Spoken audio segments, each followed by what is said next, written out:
From Wish TV and the All Indiana Podcast Network, this is the Business, Equity, and Opportunities Podcast with Scott Sander. Welcome to the Business, Equity, and Opportunities Podcast. I'm Scott Sander. On this episode, CFO Ty Shea has tips on handling accounting errors. They happen, but that's not a reason to panic.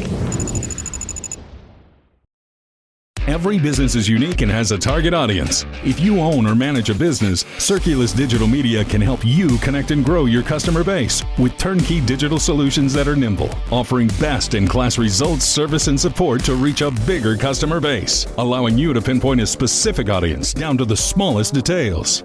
Get outside the city, the state, span the globe. Put Circulus Digital Media to work for you. Get started now at circulusdigital.com. That's circulusdigital.com. Time on Business, Equity, and Opportunities to talk about accounting and bookkeeping. We typically try to keep it positive in this conversation. After all, making money is the goal of the game. Ty Shea knows that well as CFO of Circle City Broadcasting and one of our longtime contributors. That all having been said, Ty, I'm going to cast you in the role of somebody who helps us handle when things don't go well. Let's, for instance, take a hypothetical situation where we look at our books and we realize that despite our best efforts, we've made a material error somewhere. We've recorded something wrong. A, does that actually happen from time to time? And B, how do we handle it?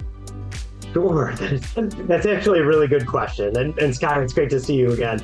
I mean, of course, an error can happen, a mistake can happen. From my perspective, it's always important to own it and get out in front of it, right? And so let's say you submitted, a financial statement or something erroneous to your tax preparer, perhaps your banker, as part of, your loan agreement. The important thing is one, acknowledge it, right? Get out on the front foot, let them know, hey, this issue, I became aware of this issue. It's always better if you catch it, right? You caught it.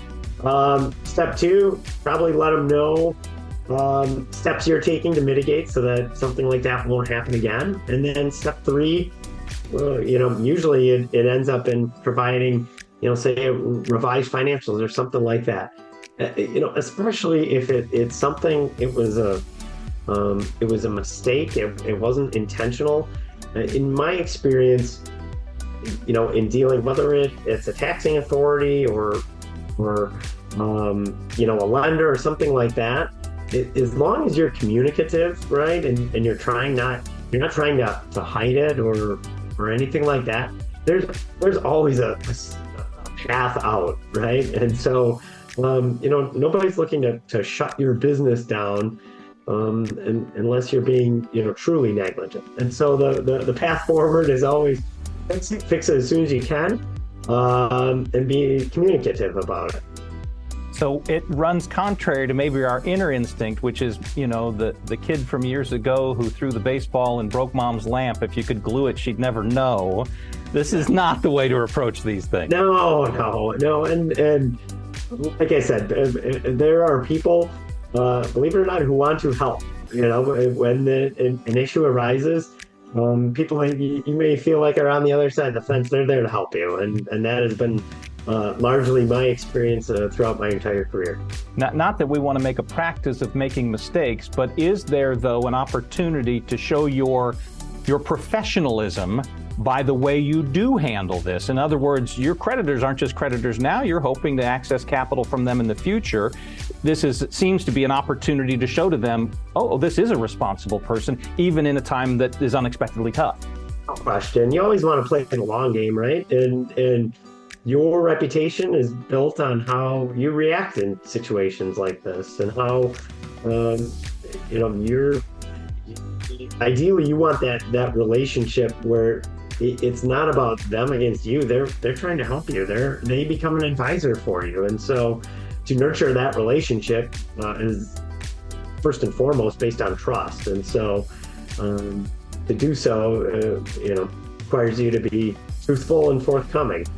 And to that end, too, there's no obligation that you sound a foghorn and put up a searchlight and let everyone know this happened. It probably only has to do with people who have an vested interest in your financial bottom line. Yeah, the users of your financial statements, or if it's a taxing authority or whoever.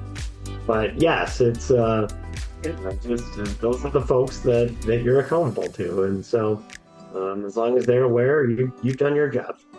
You've been a good fireman for us today, putting out the hypothetical fire that we hope we don't see, but certainly need to have to handle if we do. Ty Shea, thank you. Yeah, thank you, Scott. Take care. Our thanks again to all the contributors who joined us for this episode of the Business Equity and Opportunities podcast. We hope you found it enlightening, useful, and inspiring. You'll find more information about the show on our website, BEOshow.com. You can watch Business Equity and Opportunities Sunday mornings at 10 on Wish TV or live stream it through wishtv.com. Each week we provide 7 full segments with topics ranging from how to get started and how to access capital to the day-to-day running of your business and questions about accounting and bookkeeping.